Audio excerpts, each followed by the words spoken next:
Hello, everyone. Welcome to Circuit Streams Pitch Day. Before I get started, is everyone able to hear me and see me as well? Perfect. Okay, amazing. All right, I will begin with sharing my screen. Sorry, just having some network issues here. Okay.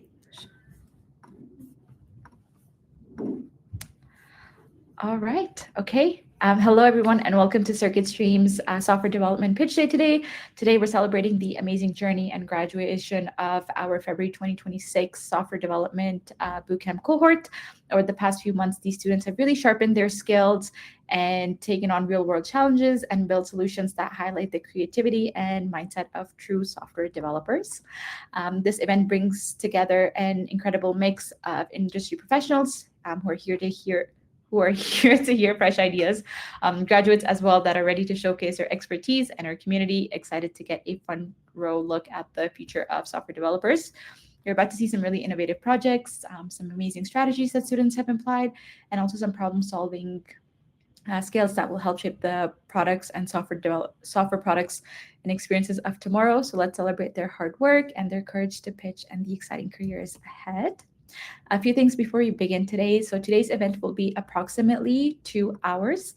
Though only our partners and presenters can go up on stage to speak, all other attendees are welcome to participate in the chat. So please feel free to ask questions, give comments, feedback, and anything else. Throughout the pitches, we will be playing some embedded YouTube videos, and these will be played at full volume on our end. But please be prepared to adjust the volume on your own computer as the volumes will vary. Lastly, a reminder to our guest speakers, please make use of the moderator chat for any sort of internal communications and the general chat for anything else. With that, let's get started. So, hi everyone, I'm Mahnur. Ultimately, my goal here is to help our job seekers in our career program get closer to their job search, build their professional networks, and ideally get hired. I have brought in several esteemed guest speakers in today from top companies across the country. Some have technical roles and some are just a little bit on the back end.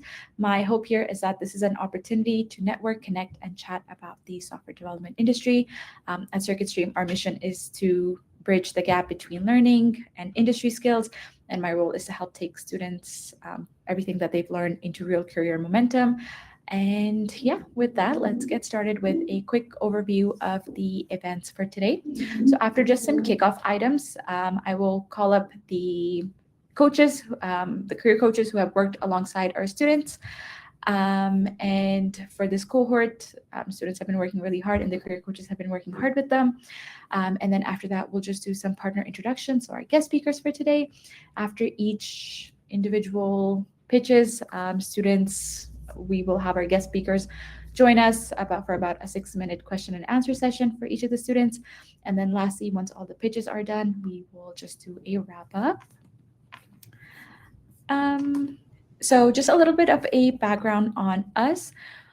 We begin in 2015 through a network of developers, designers, creators, and we are now a leading provider of tech education for game development, game design, product management, and of course, software development.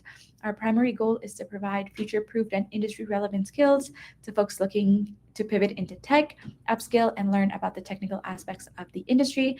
And then our secondary goal is to prepare our bootcamp graduates for jobs in their preferred industry through one-on-one connections, engaging with our extensive network of employer partners, mentorships, and more.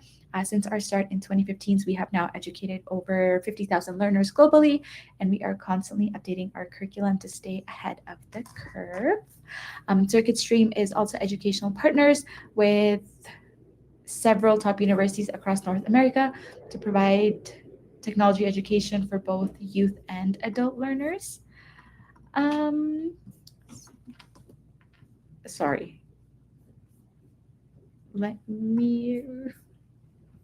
Sorry, some of our career coaches are just having a little bit of a harder time being able to join the stage.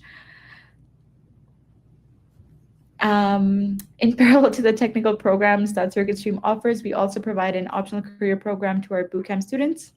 This program provides ongoing support for our bootcamp students, and the program is also amazing for students who are keen to start job hunting right after graduation to make sure that they're prepared to find a new job. Throughout our career program, we are committed to supporting our students with their professional development, career development, and we take pride in supporting our students and providing opportunities to help them connect with industry partners. For the businesses in attendance today, we are always looking to expand our network of employers, so please reach out to us for events, talent opportunities, and more. And if you're interested in joining our talent network, please reach out to me. My email is up on the screen. Just a little bit more about our bootcamp. The Software Development Bootcamp is an intensive 36-week live online bootcamp which prepares students for successful careers in software development. The cohort that is presenting today started their bootcamp in 2025 and have recently graduated last month.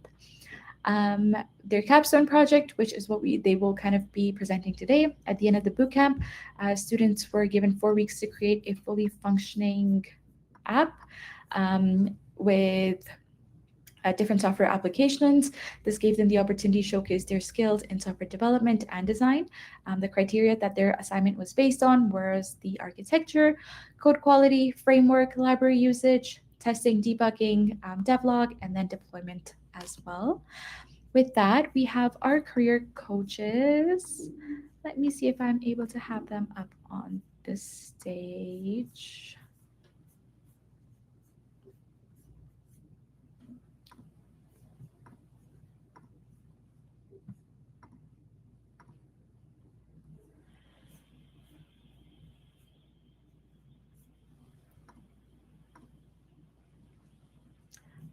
All right, Cecilia and Emma, I have invited you up on the stage whenever you guys are ready. Hi. Hi. Oh,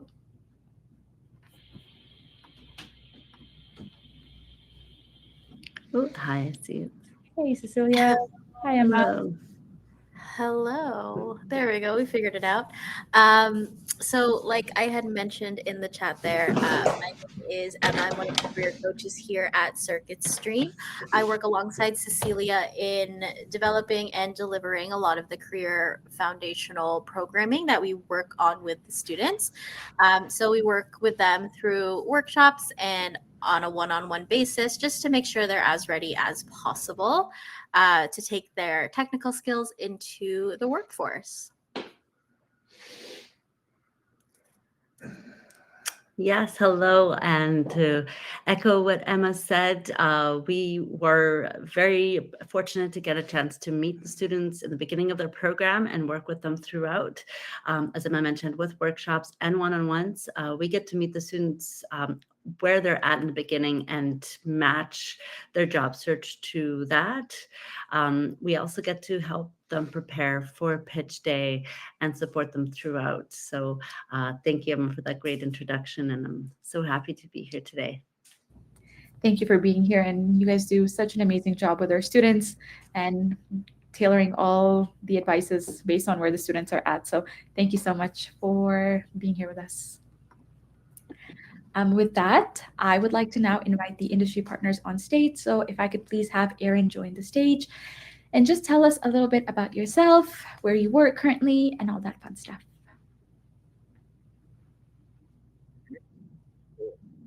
My name is Aaron. As mentioned, I'm actually a senior engineer at Slack. You may have heard of us. You may not have. If you have not, you will hear of us very shortly once you join the workforce. Mainly because Slack is for those of us who don't know, a workplace communication tool. So essentially, imagine WhatsApp, or imagine Skype, or MSN Messenger for those of us who are old, and imagine that just available for work, so for you to talk to your work coworkers, your boss, whoever. We also develop a set of tools that help us become more productive during the workday. That's what we do at Slack. Personally, I am actually a backend developer, so I specialize in things like databases. I work on products, and I work on integrations with third parties. Specifically, most recently, I've been working on with a little feature called Canvas, which is actually like a note-taking document storage functionality that we have at Slack. And I've been here for just over 5 years, 5.5 years actually. Yep, that's it for me. Thank you, Erin. Thank you for being here with us. And we love Slack at CircuitStream. We're big fans of it. Glad to hear it. Amazing. Thank you so much. Can I please have Clement join the stage and also just tell us a little bit about where you work and what you do?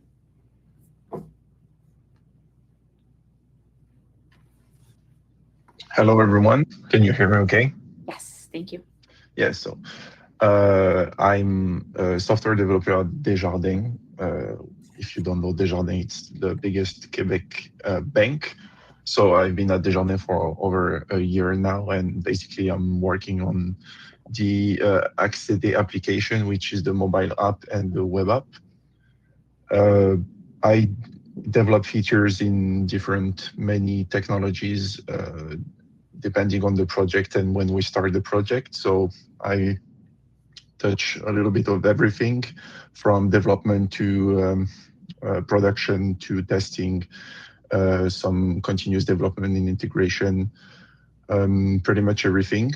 So it's a very fulfilling job, and you can see every day the impact you have on many users, because Desjardins has about, I think, more than 8 million users in Quebec and in the whole of Canada. So the impact you make is useful and also very rewarding, because banking nowadays is a very important topic. So we make sure that everything works fine and the technologies are up to date. Amazing. Thank you, Clement. And we are also big fans of Desjardins. We have a partnership with them for our students with financing options. So thank you for all the hard work that you do. Thank you. Of course. Could I please have Sundar join the stage and just share a little bit about what you do? Hello, can you guys hear me? Yes. All right. Hi, my name is Sonder. I think I work with Aaron. I think it was convenient that he gave quite a bit of background on Slack, so I don't have to. So yeah, I'm back in engineering at Slack. I've been here maybe 3 years. Previously, I was working on Amazon, Microsoft. So I've been in the industry for like maybe 12 years now. So yeah, I'm really looking forward to the projects and very excited to be here. Thank you, Sundar. And looks like Aaron is your coworker. I see He is the my chat. coworker. Yeah. Amazing. It's a team meeting for you now. Yeah, it is. Thank you so much, Sundar, for being here. Toby, lastly, could I please have you join the stage and just share a little bit about yourself as well? Hey, can you all hear me okay? Yes, thank you. Awesome. So hey, y'all, I'm Toby. I'm a staff software engineer and tech lead at Pinterest. So Pinterest, I'm sure most of you know, is a discovery platform for inspiration and sort of tracking things that you want to do. So my role is, like I said, the tech lead on the merchants and commerce integrations team. So I lead 4 teams that span a few different aspects of Pinterest. So one is getting merchants or people onto the platform so that they can have their products on Pinterest. And then also you have to make sure that anyone coming is of high quality. So we do the reviews for that as well. And finally, the commerce integration. So if we have any partnerships with other companies like Shopify or Google, we sort of build those integrations as well. So I've been at Pinterest for about 4 years. And previously I used to work at Instacart and some local Toronto companies as well. Thank you. Thank you so much for being here. And thank you to all of our guest speakers for joining the stage and giving a little bit of an introduction about themselves. Okay, let's get started with the pitch day finally. So we have 4 students here presenting with us. And we'll start off with Parsa. Parsa is working on an app. It's called My Budget App. So Parsa, whenever you're ready, join the stage and take it away. Hi. Yeah, so I'm excited to be here. Thank you for coming out. And yeah, I'm excited to present to you my capstone project in the software development boot camps project. Yeah, thank you. So My name is Parsa. I consider myself a software engineer. I was a student under Yashi in the software development bootcamp. I actually studied history, but I've had quite a diverse career, mostly in tech. So I'm currently working as an engineer at a friend's startup. My previous job was teaching kids how to code, and I have some prior experience as a full stack engineer. The last bit, one of my old managers used to call me the Renaissance man because of my diversity of interests and skills, and it's a bit of a toot of my own horn, but I really I'm quite proud of the moniker. So yeah, but yeah, with that, let's get actually into the project. Really, it's the inspiration for it was I didn't like the apps that were out there right now, and I really didn't want to use VBasic to code in Excel. Plus, I wanted certain functionalities, so I thought this was a great opportunity to just make it myself. Really, I have no intention of getting it out there, but if it's refined enough in the future, why not? So I'll just touch on the frameworks I used. Next essentially was an SPA with some minimal routing. There's only 3 pages. I use React Query for some caching purposes and Tailwind as my class builder. And yeah, for my backend, Express exposes my API endpoints. My Zod validates incoming data and serializes outgoing data. Drizzle I use for SQL building. I also use it to use handling. It's a very impressive tool. And I started off with SQLite, but I didn't really want to create a container on deployment. So I ended up migrating to Postgres, which ended up being very trivial with Drizzle. But yeah, before getting into the nitty-gritties of implementation, I thought I'd show the demo first. Whoops. Okay, my bad. Give me a moment. Share.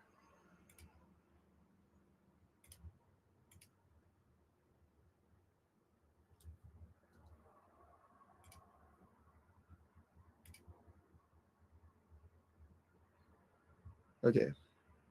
Sorry, it seems I forgot to share it with you. Should I stream or I think I've just accepted it.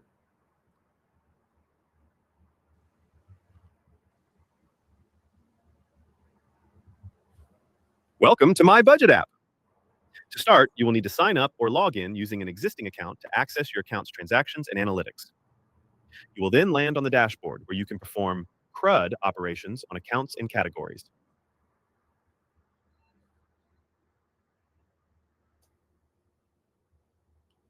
You will find your accounts accessible on the nav bar located at the left of the screen. You may have noticed the Synopsis tab, which synthesizes transactions across all your accounts. In the account screen, you must first import your transactions using a CSV or any other spreadsheet document. Once imported, you can view your transactions in a list below the analytics bar. Here, you can perform CRUD operations on transactions and categorize them. This produces a chart which shows them broken down in their respective categories. That's it for now. Thanks for watching.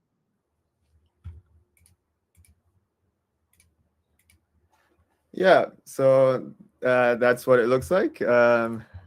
Whoops. I seem to be having technical difficulties, but regardless. So this is kind of just the timeline. I wanted to show you guys the sequence of events. Really, I'm not going to spend too long here. This is here mostly just to show you my timeline.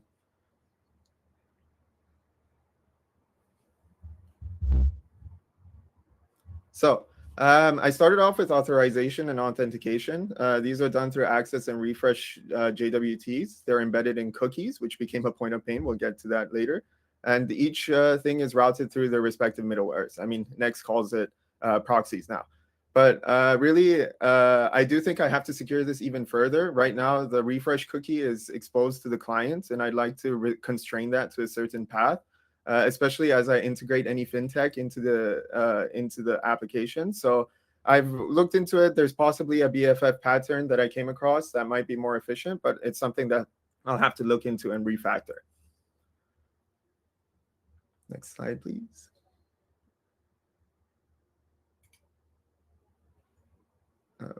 Manu, next slide. Yeah, so this, I might be lagging. Okay, so for front-end File.io, this ended up being a bit of a challenge since I don't know what spreadsheet type I'm going to be receiving from the user. I don't know what types of statements are out there and what spreadsheets they use. So I use Sheet.js. It kind of handles all of that for me. I also needed to get the appropriate data that I needed. And again, that might differ from statement to statement. So I just offload that work onto the user, and they'll need to annotate the columns, as you can see in that little GIF there, and which row the data actually starts on. Dates ended up being a bit of a mission due to the different date formats and stuff, and I have a few utility functions that handle that. So this ended up being quite challenging as well. I needed to do some atomic transactions, like wrap my DB queries into one query, essentially. And Drizzle has a good utility for that. And I needed to make sure that each balance update is atomic. I was running into some floating point issue, and I was scared of running into some race conditions, but I don't know if it's applicable here.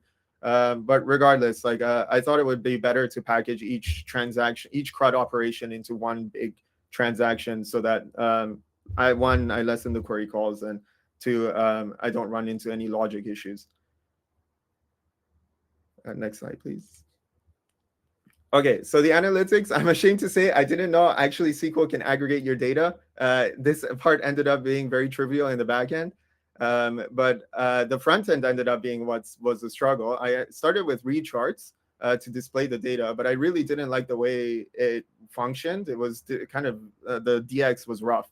So I ended up just making my little thing there. You can see, yeah, it was just a custom implementation. So yeah, won't spend too long here. Front end on Vercel because it's optimized for React and Next. Backend and DB are on Render because it's free. But I do think I should eventually migrate over to a cloud service like Railway to get it working, to get it like always on, because there's a, and plus the DB is about to expire because Render only allows them for 30 days. So it will need to be deployed elsewhere. Yeah, so I quickly wanted to touch on this. I made sure that this is a learning project for me. So mostly I was coding it myself. There was only a few utilities and tests that I did using AI, but mostly I used it to figure out my architectural decisions and have a few library options here and there. Now, I learned quite a bit. It was quite an experience. Yeah, if you could go to the next slide and I can show you the whole list. Yeah, so I'll zoom through the technical stuff. The SQL aggregation was very nice to know. I feel a bit embarrassed not knowing it, but it was great to know. I wasn't very clear on React query keys, but because of the sophistication of the caching here, I had to like really get into the weeds of it and learn it properly. And cookies. Okay, so I ended up having to buy a domain. I've learned quite a bit about cookies and how they're set across sites and stuff. So it ended up being very, very important. Sorry, Manor, my camera seems to be having an issue. That's why. And I just want to get through the process. So yeah, but I think the real like takeaways from this were my like conceptual learnings. I really should have built each route with validation and error handling as I go. Like I should have made clear what my response was going to look like from the beginning and built everything around that, because I ended up having to do a lot of refactoring, like going back and fixing a lot of things. I also like didn't anticipate how much work Express gives you to do compared to other frameworks out there like Django or MVC. And validation with Zod ended up being very important. But in the same vein, I should have started with core tables. I think I did a good job doing that in the front end. Some of the core components were made first, but the tables, like I should have started with the accounts because of the balance updates, and it ended up that whole process took a few days because I had to refactor a bunch of things. But I think generally, like the gist of it was I needed better planning. Now, future plans, I won't spend too long. There's a lot of stuff I want to do with this app because eventually, like really, I would like to get it to use as a daily driver for myself. And again, if it gets good enough, then I can advertise it and expose it to other people. So I thought I would add this. Yashi was so kind with her words. I won't spend too long here again, but yeah, I just thought I'd show. I was just so very proud of what she had to say. But yeah, I'll give you guys a few seconds to read the comment. Okay, don't spend too long here. It's embarrassing. Yeah, and then this is just her specific comments on the rubric. Again, won't spend too long, just if you're interested in seeing it. But yeah, yeah, like that's about it. That's my project. And if you want to get in touch, here's my information. Let me see if I can fix my camera. Amazing. Thank you so much, Parsa, for presenting. If I could please have the guest speakers join us and give a little feedback to Parsa, as well as maybe ask him a few questions about his project.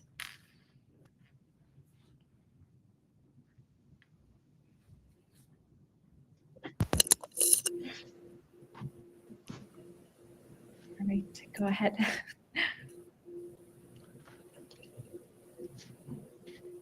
I guess I can go first. You mentioned that you switched from SQLite to Postgres. Is that correct? Yes, that's right. What was the motivation for that again? I didn't want to create a container of SQLite because as far as I understand, SQLite lives on the disk. So I would have to compose a container on the server to make that work. So I migrated to Postgres because Postgres lives on the server. That's as far as I understood. Okay. And then where's your Postgres actually hosted? It's on Render. It actually allows it allows a free DB. It supports Postgres and some other thing, but I think the DB has expired by now, and it only lives on for 30 days. Oh, okay. Yeah. I'm gonna have to. That's why I was saying I'm gonna have to like probably go to another service like Railway to get it always on, and I'll just pay. And I have one more question. Is there, like, let's say you need to make an update to your schema, your table schema, like you need to add a table, update a column, or whatever. Does Drizzle come with tools to handle that? I'm assuming it does. Yeah, that's actually one of the biggest motivations of me using Drizzle. I was going to build all the SQL statements myself, but then I didn't really want to handle all the migrations. So Drizzle does a great job of that. It generates a migration file that you can just apply to your database. Cool. Hey Parsa, good job on the app. I think, obviously I know you want to make some updates and all that kind of stuff. So like I'm sure like sort of all that will come down the road. I just have a couple of questions for you. One thing you said is you had some floating point issues that you needed to fix. Like, can you tell me more about that? Yeah, so initially I had like in my database, so I would save all the dollar amounts. I would save them as float numbers, right? So numerics. Initially, I was using SQLite, so it had to be numerics. And I ended up whenever I would do any balance calculations, especially on mass, it would create these weird numbers, which is which I came across I never thought I'd actually run into one, but it's a floating point error, right? So I essentially changed. So my backend, I had to make sure that my dollar amounts were set in cent amounts. So I multiplied everything by 100, and save them as integers. So across the board, like I imagine it would work with different currencies as well. I was thinking about that, but I see no problem with just multiplying by 100 and dividing it by 100 on the way out, right? So like when I'm outputting my data, I just divide it by 100. So yeah, I fixed it by converting it into integers essentially. Okay, I think that's a pretty common pattern for working with monetary values is to use the cents. I think in general you might depending on the currency, there might be some other behavior, but I think for now with the single currency you're using, it should be okay. Okay. The other thing I just wanted to ask about, I know you said you used AI just to do kind of some architecture stuff and things like that. Did you consider like using AI at all in the product? And the reason I asked this is one of the features you were talking about was the fact that the different CSV files have different structures. So I imagine this is a use case where maybe you can use like some AI tooling for it to help find the type of structure and then map it to whatever values that you want to do, but still give the users the option to map themselves if they want to. Yeah, that's actually a very good idea. Yeah, thanks for pointing that out. I think initially I do want to integrate AI into it, but more so just to train I wanted to have the context of your finances, which is a bit scary, I imagine, but I don't know, I would have to make it safe. But regardless of the fact, it would be nice to have some sort of like agents that knows of your analytics and knows where you spend your money and stuff and kind of help you along that line. That is one of the future implementation ideas. That is something I do want to do. But yeah, I think I would require some learning first. And there's other things I'd like to accomplish. I think right now the application is so bare bones that anything like anything sophisticated like that seems like an overkill. The base application needs to be in a good working state before I think I'd start considering any sort of like fintech integration or AI integration. Okay, that makes sense. Thank you. Maybe I'll go next. Can you guys hear me okay? Yeah. Okay, perfect. So yeah, actually, I love the fact that you started off with the problem that you had. So I use some of these like budgeting tools. Have you looked at other kind of budgeting tools and what you like and what you don't like? Just to sort of think about the features that you want to build. Yeah, definitely. So I looked into YNAB, and it's quite a sophisticated tool. I like it a lot. It's just that it changes the way you think about it, like about budgeting. I more so wanted to track where my money was going more than budgeting a certain amount per month, and YNAB kind of follows that model. It was pretty cool. There was just some issues I had with it, and then I can't recall the other ones, like the other applications that I came across. It might have been just that I didn't like the look of it, or there was a feature or two that I didn't like. And the Capstone project, I was starting to do it on an Excel anyway, and the Capstone project kind of gave me like a route. Hey, why not just make your own, you know? So that really was the inspiration behind it. Frankly, I didn't think too much about it. It was just, hey, I don't see apps that I like out there. I don't want to really be using Excel. This is a terrible experience. Let me just do it myself. Yeah, that was really the whole thought process. Yeah, and also you said that you run a bunch of bad data validation problems with the columns. Like you had to go resort back to column annotations and like the date format. Maybe can you talk about some of the issues that you faced?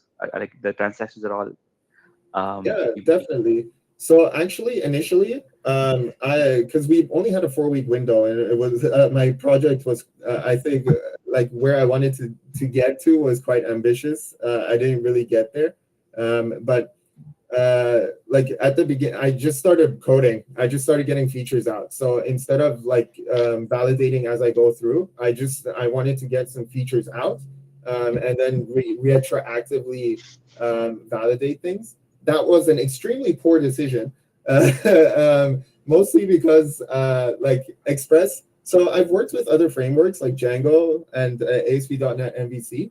And these frameworks have like serializers that you can use to validate your data anyway in the first place. So a lot of like the basic validations were unnecessary, right? So like, you know, is this a number? Is this a string? You know, but like Express does not have that. Express is very bare bones. So I realized this as soon as I started trying to validate my data. And I was looking into what are my options, and Zod ended up being quite a lifesaver. It was quite a blessing, because it also lets me serialize my outgoing data, which was really nice. So I kind of just compose how I want the response to look like and compose what my errors would look like, based on Zod's inherent format.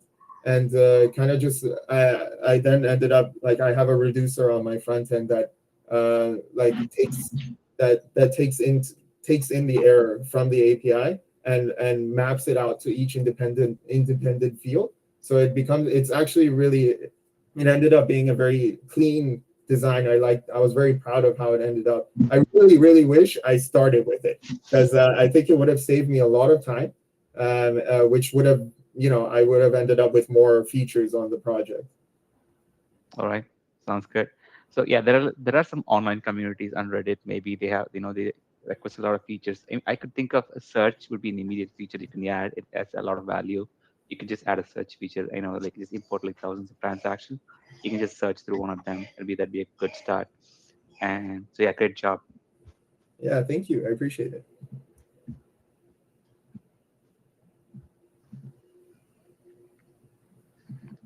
Quick question from me. I think you mentioned that you wanted to go with React Native to build the mobile app. If you're not planning on using any native feature on mobile devices, why do you feel the need to use React Native other than just doing a PWA application with your already React code base? That's a good question. I actually I don't know much about mobile app development, and in the course we learned React Native. So my instinct was like, hey, I could just use React Native. It looks the same. Yeah, I am curious. Sorry, could you repeat your question? I don't know about certain of the things you've said. Yeah, sure. So React Native obviously is good for mobile app when you feel the need that you're going to use native features like cameras or processors on the device, etc. But if you just want to copy your app that is running on your browser onto your mobile, you can just use the PWA, which is like progressive web app. So you use the same code base that you already have, and you just can package it, and it's gonna run on the mobile without any change in the code base. Wow, that's super interesting. So it acts like Electron would for React. Like it essentially just pumps out an APK version of your application. Is that am I understanding that correctly?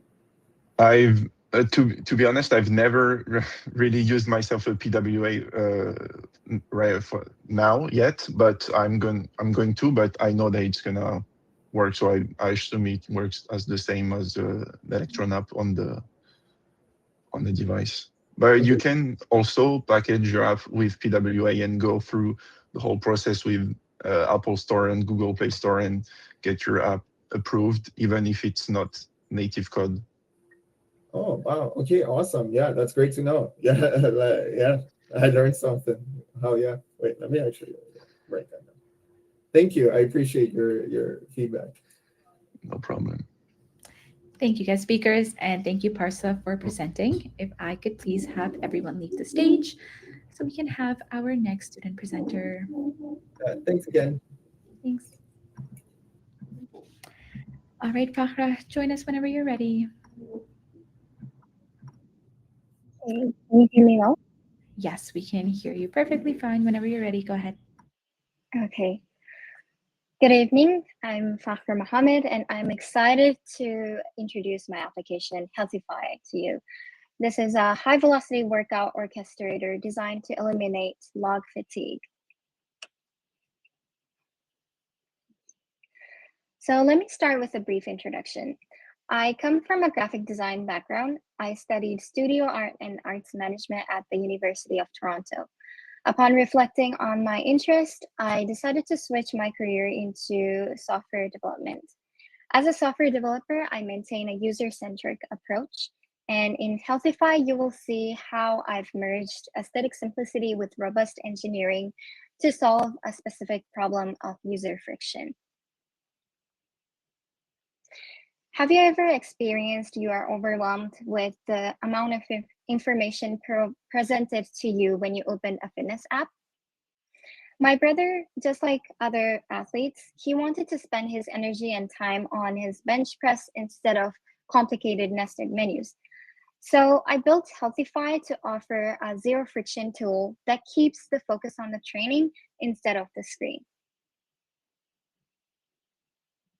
Next slide, please. Healthify occupies the sweet spot between the simple and basic notes and complex micro trackers. It's intuitive, effective, and intentional. I architected this using the MERN stack and TypeScript. MongoDB provided flexible schema needed for nested parameters in workout data, and while the TypeScript ensured end-to-end data integrity across my workflows. Next slide, please. There are 3 key features that define the Healthify experience. So first is the minimal input. The workout builder in the center of the screen uses an intelligent autofill engine. It fills out the next session value based on the last entered value, which both minimizes the input time and simplifies the workflow. And second characteristic is the visual milestones that is shown on the left side of the screen and right bottom of the screen. These translate raw data into a visualized improvement distribution format that expedited the progress evaluation process as you work out. The third one is the 20 days challenge, which is shown on the top right side of the screen. This is a behavioral commitment engine that is designed to transform short-term effort into a long-term discipline. So in terms of the development process, I had 4 weeks sprint, and I dedicated 1 week to develop a target audience architecture. By defining my user as a focused athlete or experienced individuals, rather than like a new users, early on, simplicity of the app became a technical value rather than just branding or style. Then I worked on the UI wireframes and TypeScript reinforced backend.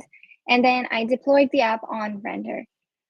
During each phase, I also tested each feature consistently on the side to minimize the risk of having a bunch of undetectable bugs at the end. Next slide, please. I had 2 major learning curves during while working on this project. So first, I optimized my workflow through AI, augmented development. So by benchmarking models via GitHub Copilot Pro, I developed a multi-model strategy. I used Cloud Opus for high-level architectural planning and instruction making, then executed those logic with faster models. So this taught me that AI effectiveness is an output of prompt specificity and rigorous testing. Second, I learned to balance upfront research with agile execution. So rather than jumping blindly into the development, which I kind of did in previous projects, I invested heavily in market research and workflow mapping to mitigate risks early. I didn't stop there. I embraced an agile mindset by iterating on the application's services as I worked on each feature one by one. This balance between thorough planning and flexible execution is a methodology I'm excited to bring into a professional environment as well. Now, let's see Healthify in action. Next slide, please. Yes, thank you. Here is the app in real life. You will see login page first. Also, there is an option to sign up. First page you will see is the routine builder page. Once you fill it out, it will look like this. And these yellow parts are the next suggestion values. You can choose to change the value to the suggested value or stay with your previous values. There's also a special menu at the bottom for non-daily activities. Here is the profile page with commitment challenge. The milestone page initially looks like this. Here you will see completion rate of your daily activities. And on the bottom, you will see daily workout statistics and improvement rate distribution. So while the current build is streamlined, I believe the next phase is about frictionless access. So I'm currently researching OAuth integration for Google and Apple to remove the final barrier of manual signups. I also plan to evolve the suggestion engine into a fully automated system in the future as well. Unlike competitors like Heavy or Strong, Healthify will always prioritize athletes' momentum over feature bloat. Healthify is not just for logging, it's built for creating a well-suited routine for users. Next slide, please. Thank you very much for your time. I'm looking for your questions and connecting with you all afterward. And here is my contact information. Thank you. Thank you, Fahra, and thank you so much for presenting, and congratulations on your job. Your career coach, Emma, just shared that with us yesterday. So congratulations for that. So really happy for you. Could I please have the guest speakers join the stage?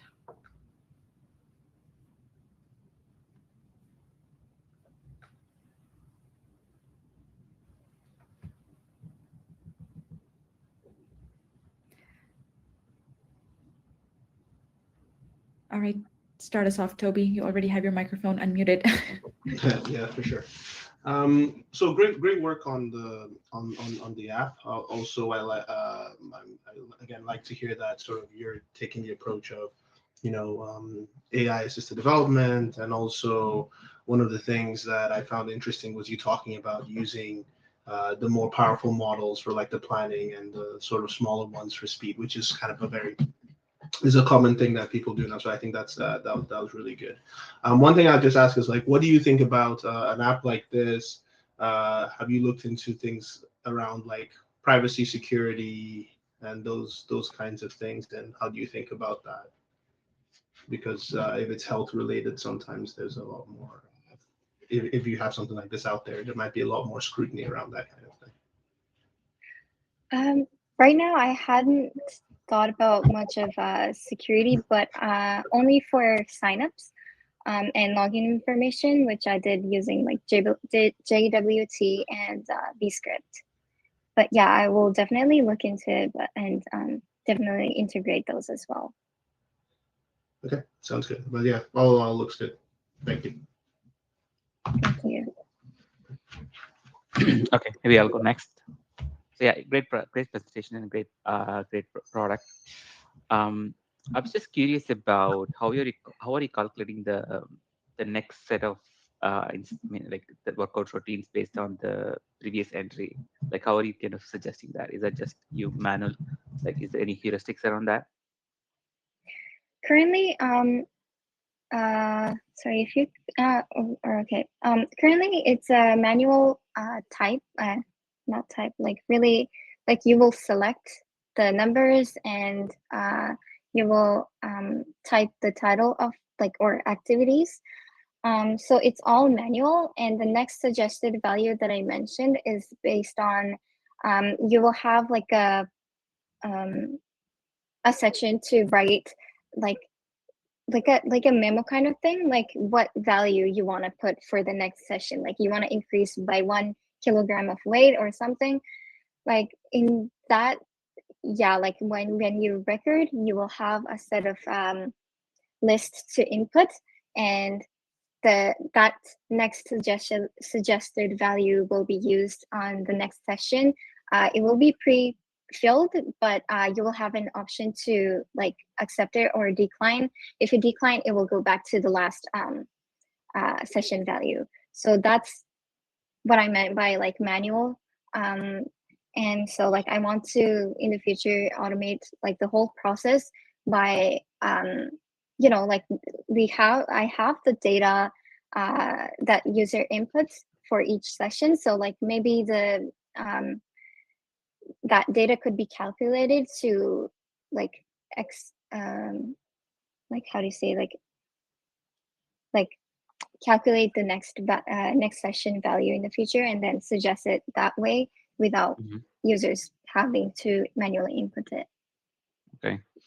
And then I saw that you chose MongoDB. Could you maybe talk about why you chose that? Maybe like just your thoughts around that. So I have two reasons. So one is like I have been using MongoDB since like this bootcamp started. So that is also the reason why. And second, like it allows like flexible method of like making the database. And I believe it's more it was more fit to how I structured the models and schemas because I had like nested parameters for workout data and other data models too. So that's why like it fit more than other ones. Got it. Okay. Yeah, I was thinking like, did you think about any other features that you wanted to build? Like forget the 4-week time window. Are you thinking about like, building something else on top of this? Like building other features? Like yeah, improving on this existing app?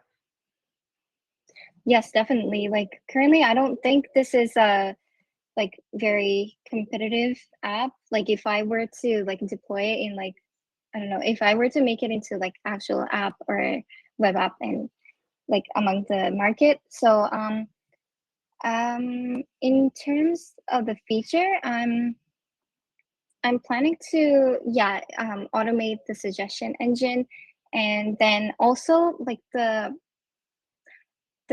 data visualization, like the graph parts. The rechart isn't working quite well, like because I set the data to be specific in like which data to be used because I also have a streak values, right? So the conversion into the graphs and charts wasn't working quite well, depending on when the user updates the log. So like yeah, I'm planning to improve that as well. Okay. So there are some charting libraries I could give point to, like, as soon as the users enters a particular entry or particular day, you can generate like different graphs. Like I'm sure you've seen the Apple Watch test as rings. So stuff like that could be interesting to build on top of it. That's my only feedback. Try to integrate some other charts and then kind of like the rewards and then like nice things to encourage the user to keep going. I think that would be interesting to build on top. Yeah. Thank you so much for your suggestion.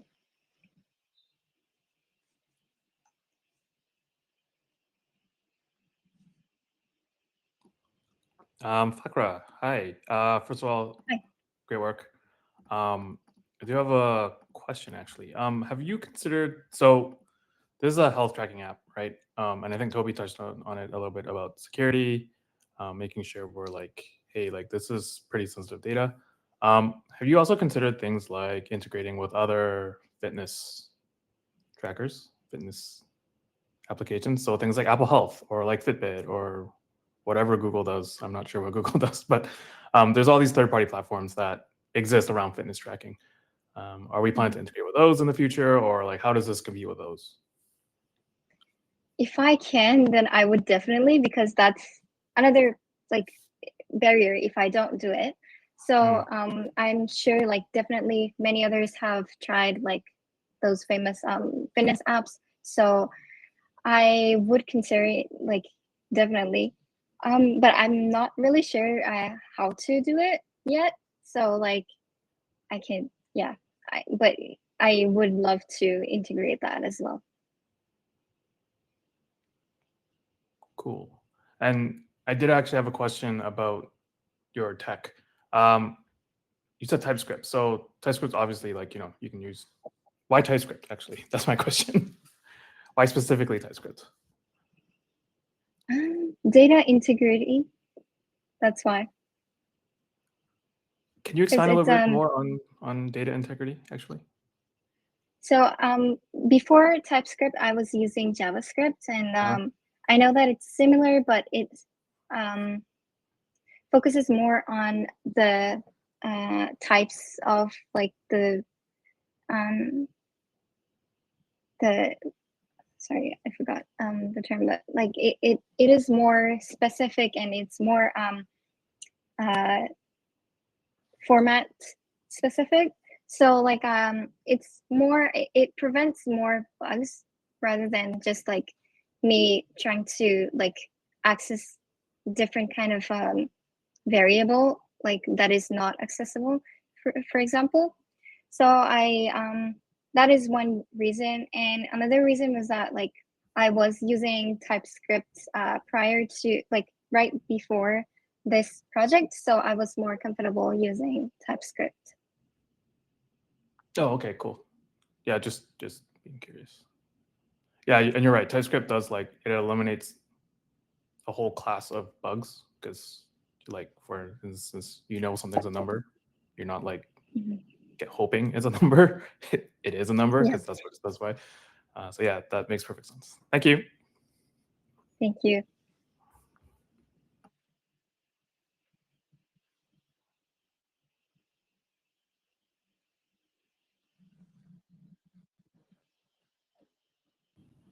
All right.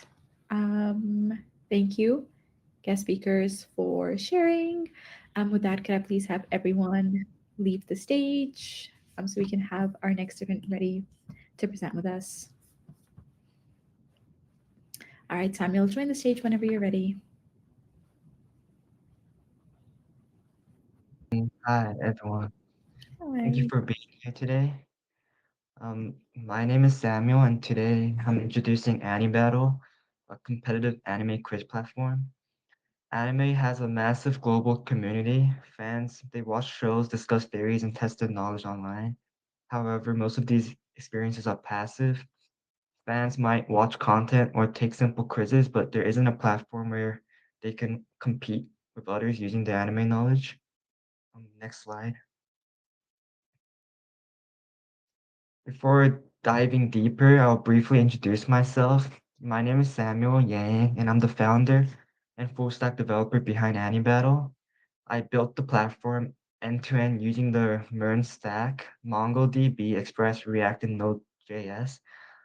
On the back end, I implemented secure authentication, score validation, and the player versus player battle logic. Beyond the interface, I focus heavily on the game mechanics, including win-loss tracking, tie handling, and adaptive difficulty. Next slide.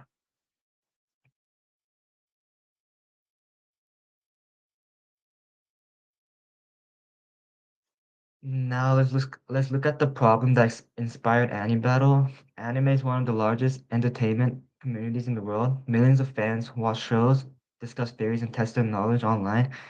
But most of these experiences are passive or isolated. Fans may take quizzes or debate online, but there are very few platforms where they can compete with others in a structured way. Many quiz websites offer static questions, but they lack competition, rankings, and progression. As a result, there's a gap in the fandom experience where fans enjoy testing their knowledge but lack a competitive platform. Next slide.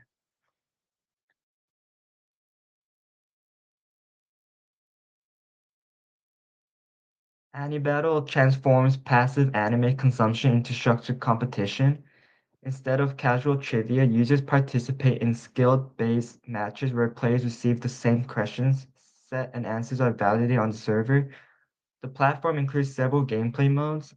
First, a solo mode of adaptive difficulty where the system adjusts question difficulty based on players' performance. Second, a 1v1 battle mode where two players compete using the same question set. And finally, AniBattle includes a rank leaderboard system, allowing players to climb ranks based on performance. Next slide.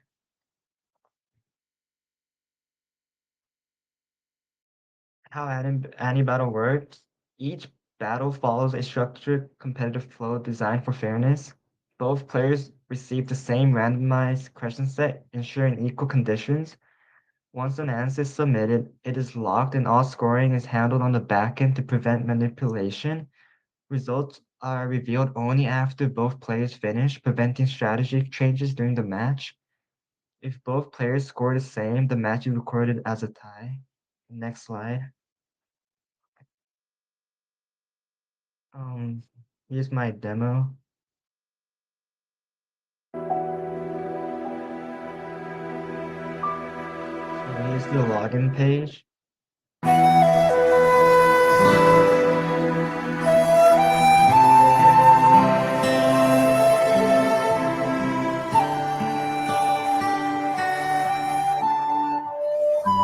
Players can enter the solo arena and they can choose a category and start answering questions.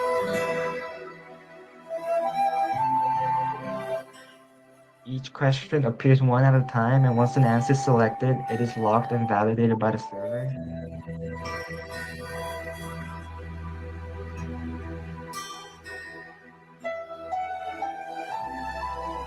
Once it's done, the system calculates the score and updates the player's stats.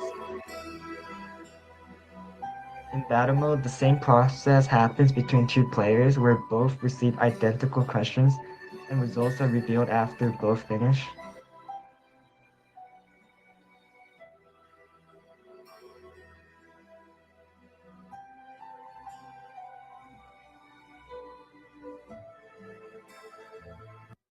And here's the ranking system.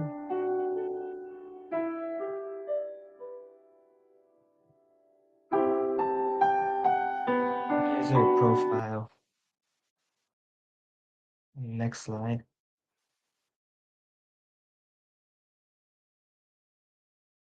The development of Battle followed 5 phases. First was system planning, where I designed the competitive model and database structure. Second was backend development, including authentication and the question engine. Third was building the battle system, including score validation and ranking logic. Fourth, focus on the user interface, improving layout and game clarity. Finally, the last phase focused on optimization, including leaderboards, profile tracking, and bug fixes. Next slide. Before closing, I want to highlight the results so far. The platform currently includes 100 structured questions across multiple categories and difficulty levels. It supports 4 core game systems: solo mode, battle mode, leaderboards, and player profiles. Technically, the system uses a full MERN stack architecture, including authentication, database management, APIs, and a responsive interface. The platform also supports 1v1 competitive battles where rankings reflect player performance. These results demonstrate that Battle is not just an idea, but a working competitive prototype. Next slide. To conclude, Battle demonstrates how a simple idea can evolve into a competitive full-stack platform. By combining adaptive difficulty, ranking systems, and a full-stack architecture, the project transforms anime trivia into a structured competitive experience. The project represents a full development cycle from concept to a deployed product. Moving forward, the platform could expand with real-time multiplayer battles, larger question databases, and community-driven content. Thank you for listening. Thank you so much, Samuel. This looks like a really fun project that you worked on, and I hope it's playable soon. All right. Go ahead, Clement. Yeah, thank you. Quick question. We saw during the demo that the 1v1 combat is by invite. Do you plan on making something like a matchmaking when you search opponents across the leaderboard, and if none is found, do you have a backup plan on falling back on solo mode or something like that? Oh yeah, at first I thought the battle mode was a little too it was a little too simple, and yeah, like matchmaking, like where you can find multiple players at the same time. Like I tried like putting the idea together, but it was a little too much at the end, so I couldn't implement it. Okay, but do you think that's something that you will want to do in the future? Obviously, not Yeah, maybe in yeah. the time frame that you had, but yeah, I feel like that's probably like the most important game mode. So it sounds like a good idea. Thank you. Thank you. Uh, Great idea on the application. I think what I've seen so far is pretty nice. I think the two questions I'm curious about is for the 1v1 live battles, are they happening at exactly the same time, and are they timed? Is that how that works, or is that something you want to implement in the future? Right now, like it's not timed like simultaneously. A person has to log in to accept the invitation. So once they accept the invitation, is the other person on the other side playing at the same time, or they've already put in their answers? Um, so once player A finishes their set of questions, then player B can accept and do their own set, and then once player B finishes, then the score is like it's concluded. Hmm. Do you think you'd want to add a timer or something so that people don't just like go look it up or something? So it's Oh actually that sounds I should add a timer too. yeah. So I think that would be a good idea. A timer, and then in the future you can have like a maybe like a live mode where like, and I think um, someone can be playing at exactly the same time, and maybe people get points for being faster than the other person. So it's not just that you got it right, but if you finished, with more time, maybe you get more points or something like that as your tiebreaker instead of just a straight tie, something like that. Okay. Thank you. I have a question. Sam, first of all, that's a cool idea. I'm lacking in my anime knowledge, so I need to watch more anime.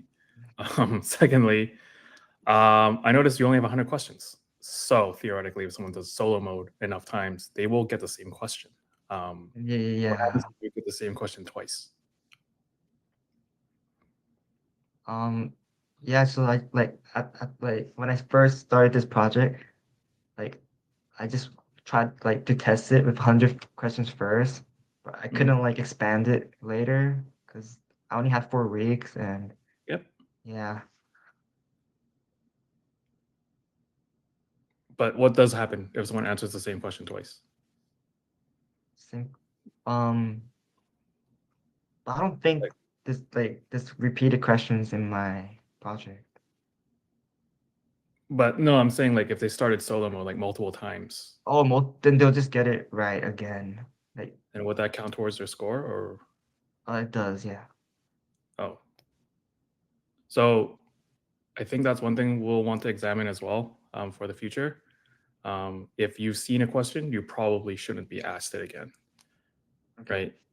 And then the hard part about it, obviously, is you have a certain set of questions. There's only n number of questions. So I don't know if there's a good solution for this. And this is part of the challenge of making games like this. Like I'm sure Jeopardy runs into this problem, and like Who Wants to Be a Millionaire runs into this problem, where eventually you run out of the set of questions.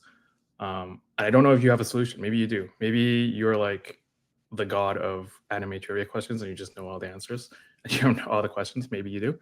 But I think that's definitely one thing we do have to keep in mind, right? Yeah.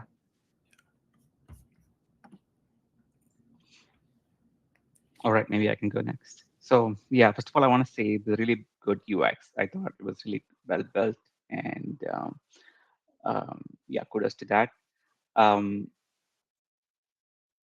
Based on what Toby was saying, it would be nice to have one-on-one while they're playing. It feels like gamey, like both are actually solving at the same time. It'd be nice. You probably run into more technical challenges, so that's also fun to solve. Maybe I'll encourage that as well. And I do have one feedback on the sound. Usually, it's not like it's like an anti-pattern to just let the website start playing music in the background.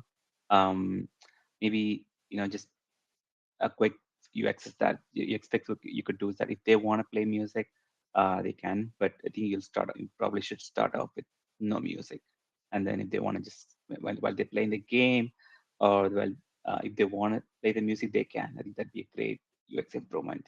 So yeah, you just send it to me. Maybe I'll give it a shot playing this game as well. That'd be fun. Good job. Thank you.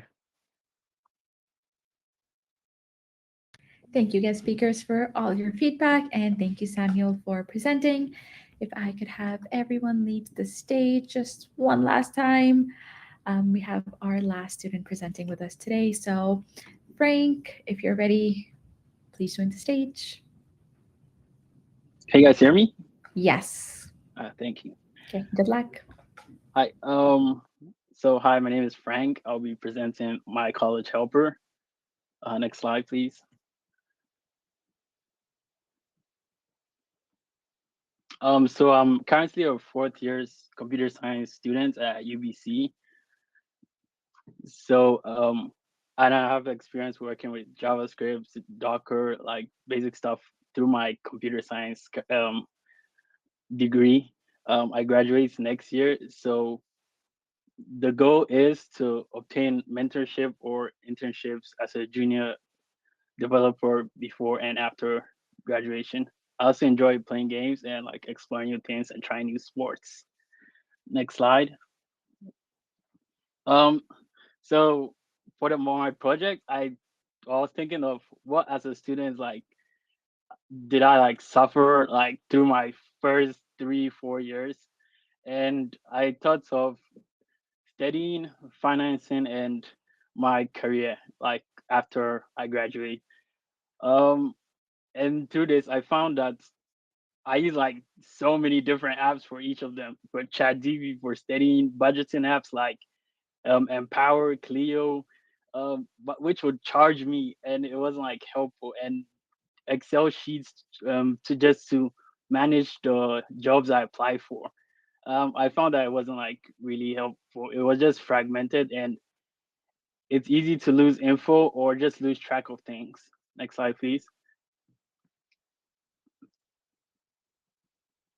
So I came up with a solution, My College Helper. This is a full stack web platform designed to like make students' life easier by just combining the three main aspects of student life: studying, finance, and career planning. It's a united platform just to make life simple for students. Next slide. Um, here I'll show you a demo of my app. Let's go. Oh, skip this. There we go. And My College Helper, an all-in-one student success platform. After signing up, students can use 3 smart modules: study, budget, and career. In study, students enter their school and major to get recommended classes. They can generate AI-powered summaries, quizzes, and study plans, upload notes or PDFs, and even delete old files they no longer need. Hovering over recommended classes also gives a quick class overview. In budget, students track income and expenses, add bill reminders, and mark bills as paid. If bills are unpaid, a notification icon turns red and gives a due reminder so nothing is missed. In career, students track applications, save resume or cover letter content, and get AI feedback for interview prep and resume improvement. My College Helper combines organization and AI guidance in one place, helping students stay focused, reduce stress, and make better academic and life decisions. Next slide, please. So first, we're looking at the study model. As you can see from the like at your left, I use like a class I'm taking right now as like how do I say as just like an example. So I put my notes in and just ask for a summary. The purpose is to, let's say you're a student. You have like 2 midterms due. You have 2 midterms tomorrow. I wanted to make life easier for me myself as a student on so many different students, because your notes are usually like 30 slides. Copy and pasting them, making it simpler, would be way easier. There's also a quiz aspect of the study model, and you could also upload PDFs and take and photos of this. And during your first time logging into My College Helper, it asks you for university and your major. So it can just give you your classes and like a brief overview of what you're going to do ahead in like your future, like your first, second, and fourth year. Next slide. Next, it was financial control. So I didn't want to for this. I thought back of when I was like my first year getting to university. I didn't like really have a good track of like finances. So bill reminders and expenses tracks. That would like if I was a first year again, that would be helpful for me. So looking at the left, you see the budget code. It takes your income and like your usual expenses, and given what you want to save, you just type it in and you get a recommendation. Oh, next slide. And finally, the application tracker. The main thoughts of this was usually students, how do I say, they track their job applications on like through spreadsheets applied, and then they have to go to LinkedIn to also get like recommendations and like help with their resumes. Like you have to pay for LinkedIn Premium. I think that's like too much of a hassle for like a student just trying to get through, just trying to get graduate and also starts my professional career. So I came up with the idea that using AI to help track your jobs, and also you can upload your interview, your resume, and like cover letters to get like recommendations as shown on my left. Next slide. Oh, so for the front end, I use React and mostly React and Vite and Tailwind CCS for because they can be it's easy to integrate them together, and they produce like it's easy to like how to say produce user friendly interface with them. And for the backend, Node.js, I mostly programmed everything in JS, and Bikeers for the user authentication, like password hashing.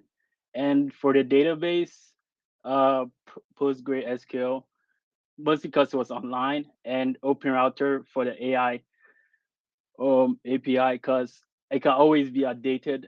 I use for this model, I used Gemini 3.5 Lite. Next, next slide. So for the first week, the call setup, I mostly started everything on Docker because Docker is easy to integrate locally. I can just Docker compose up build every time. Um, so it was the first was like the core structure, like just I mostly started as the steady section first before I added like other features. So I created the home page and made sure the steady section had the database working with Docker before I uploaded, like I started building up. Then for the week two, it was the AI features and file uploads.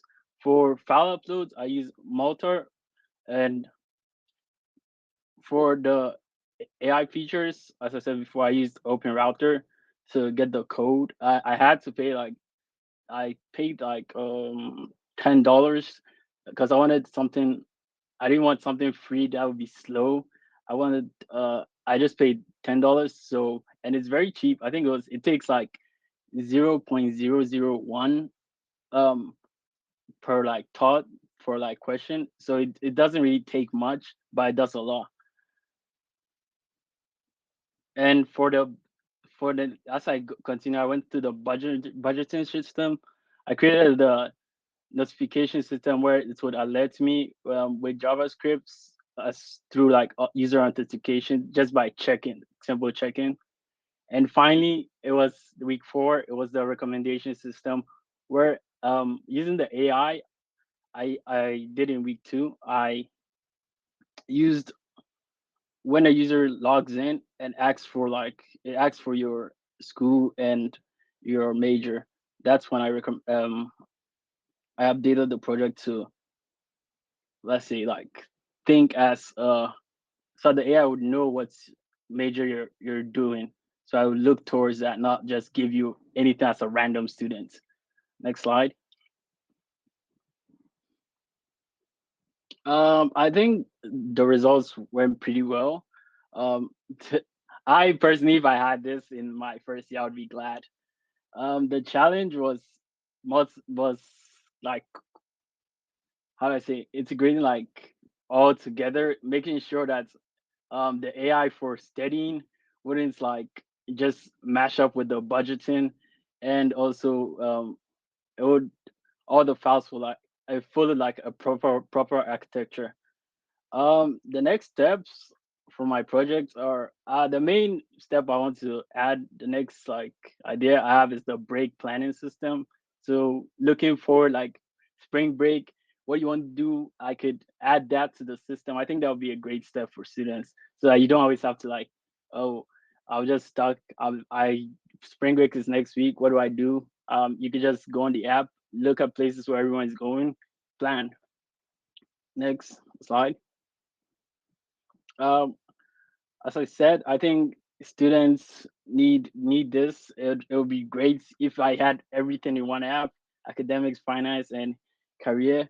It's also the AI is AI driven, so as AI improves, as the model improves, it will get better. And I built it so that I could add more features to the in the future if I want to make improvements. And second, I think I think the best part of it is like it's easy to use. So the design is simple, and so like you don't have to be, it just gives students what they want straightforward. You don't have to go through a lot of trouble. Next, next slide. And thank you. I think this is a great app because it's empowering students to succeed one just in one app. Everything you need is in one app. Thank you for your time. Thank you, Frank, for presenting this. And this sounds like an amazing app. And like Cecilia said, this would have been a great app while we were in university and just kind of help us with all of our trackers instead of having so many different Excel sheets and Google Docs and reminders. Can I please have the guest speakers join us on stage just one last time?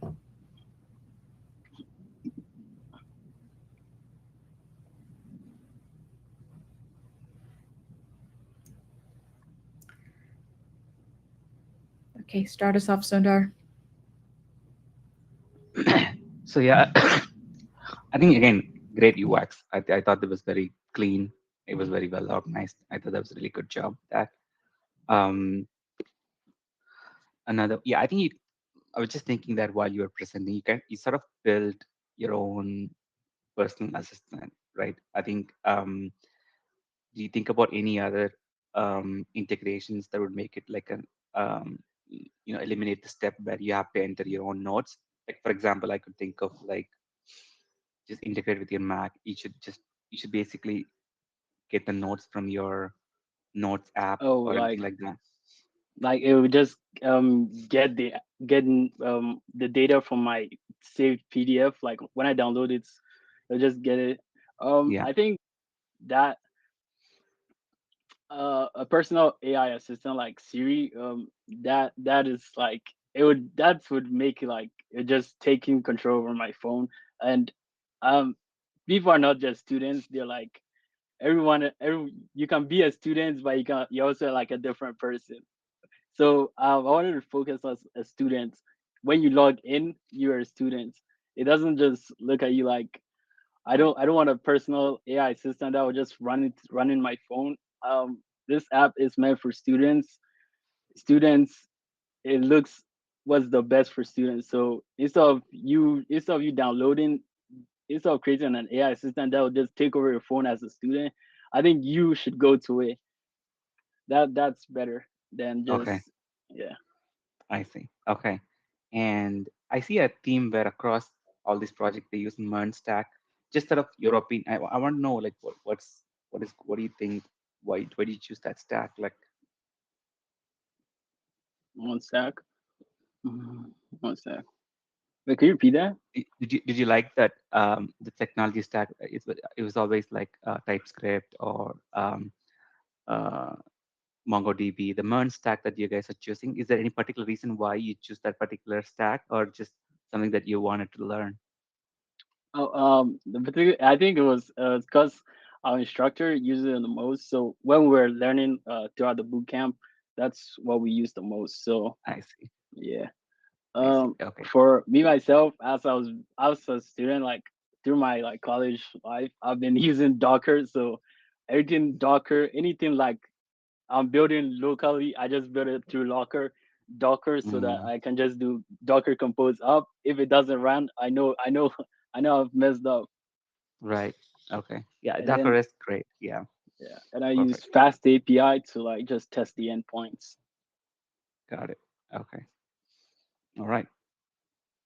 Aaron, you want to go next? Sure, I can go next. I have a question, and this is a question that I think a lot of people are struggling with right now, or enterprises, doesn't matter what they are. We're doing a lot of AI stuff here, which is great. But my question to you is, how do you know you're right? How do you know the AI output is right? If you're asking it to summarize coursework and stuff like that, sometimes AI goes completely bonkers. And Yeah. how do you know it's So right?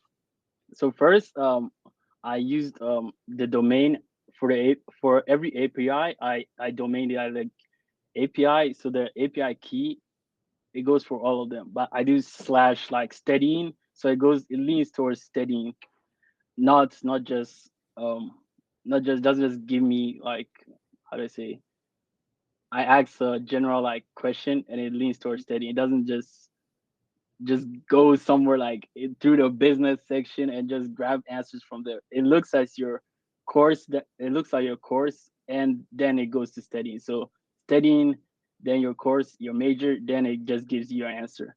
So I think that's why I added the recommendation system, so that students would know that it's not just like throwing you answers from anywhere.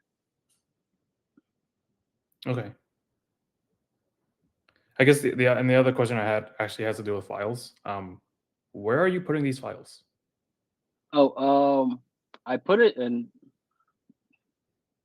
Oh, I used, what was it, Multar? I Mhm. don't know if you know it. I haven't actually heard of that before. Yeah. So it's basically like just stores. Right now I'm using Docker to store my files, Okay. cause yeah. But on the live app it's render. So So it, locally I use Docker, but on the live app, because I don't have like a cloud platform on it yet, it just is through render. So you can see the files you've uploaded, and then you can also like delete it. oh, so is render a file system or a No, data? it just uploads it. It keeps the file, like it shows you what you've uploaded before, so that you wouldn't like need to like backtrack and see, oh, I've never like uploaded this. Right now it just shows you what you've uploaded before, Okay. but I haven't been able to store it with a cloud system. But locally I can store it with Docker. I Okay. needed to use render to make it live, basically. Oh, okay. Okay. Cool. Good job on the app, Frank. I think obviously solving your own problems is always a good thing, and probably keeps you more motivated to to work on it. The questions I have for you are, one is, did you do any check of different AI tools in terms of the models to see which ones are best for each of the cases that you were using? And Yeah. what did that look like? Yeah. So first I used OpenAI. I think that one was too pricey, because for what I want is too pricey. So it was like they wanted me to pay like $20-$40 a month just to keep it up. And I think, and integrating it was like kind of annoying, other than so I used like OpenAI with ChatGPT was like, it was $40, whilst OpenAI with OpenRouter with Gemini. It was cheap and efficient. I just needed to upload files and images, and text, and just output text, because that's basically what I'm using. That's the only output I'm giving right now. So it was just Gemini, OpenAI, and I looked at the free stuff, but I think the answers were given, like, it didn't make sense. As like, I use my like assignments as example. So I tested, like, I was using the free APIs, and it wasn't like giving me correct answers. So I figured the paid ones would be better, and which we are. But OpenAI with ChatGPT was too expensive, and Gemini was like cheap, and like it gave me the right answers. So I think that was my best option. Okay, sounds good. And what do you think about a mobile kind of version of the Yeah, app? I think a mobile version would be applicable, because as I wouldn't want to just go get my laptop, or I have to go to the web. I have to open Safari before I get the app. Every time I have to go type and log in. I think mobile version is with React. I think it's easily possible, because I made a weather app, like, as my project before. That's where I got the idea for like the brake planning system integrated into the into my college helper in the future. So looking at that, it would be like, it would give you where you want to go, how, like, the news on where you want to go, basically, and the like just like plane tickets at that time.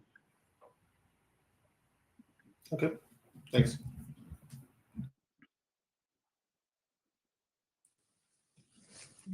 Hi, Frank. Thank you for the presentation. I have a question regarding the job application feature that you showed us.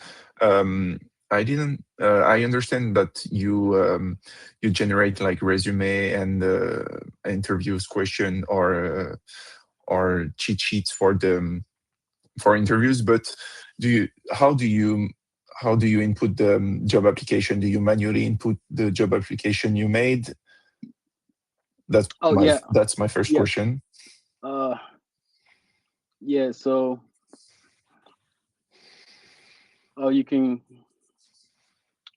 I thought someone would go back to the slide, but never mind. You can manually input the job application, or you can just like upload the picture as a PDF, or like a image file, or you can just send your resume as a PDF, and it will give you like an overview of your this is, you can type the job you want and just paste your resume in there, and it will give you like what you need to improve on, what type of questions they will likely ask you. And above that, as shown in the demo, there's also a resume like uploader, and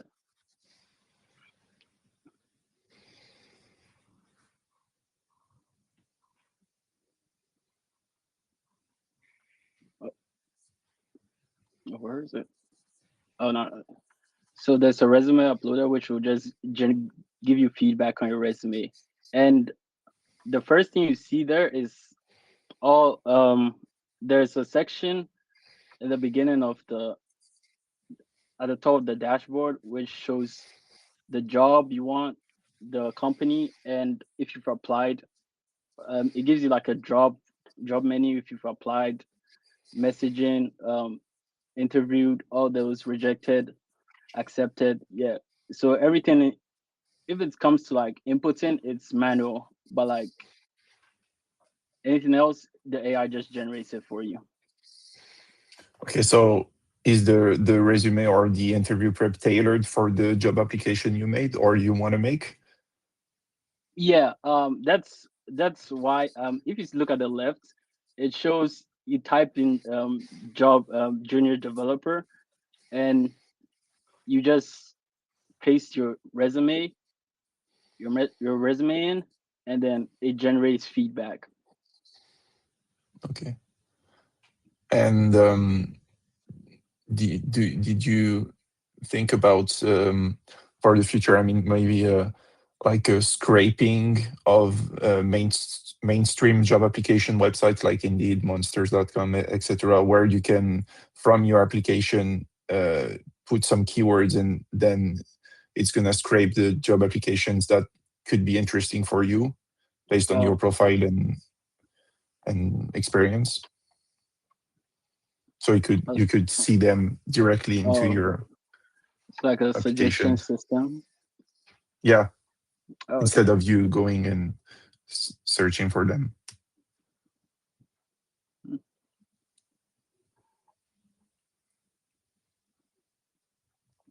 I didn't think of that. Thanks for the suggestion. No problem. Thank you so much, Frank, for presenting. With that, could I just have everyone leave the stage one last time? And we will wrap up our software development pitch day today. So let me just skip a few slides. So congratulations to all of our students on the completion of your software development bootcamp.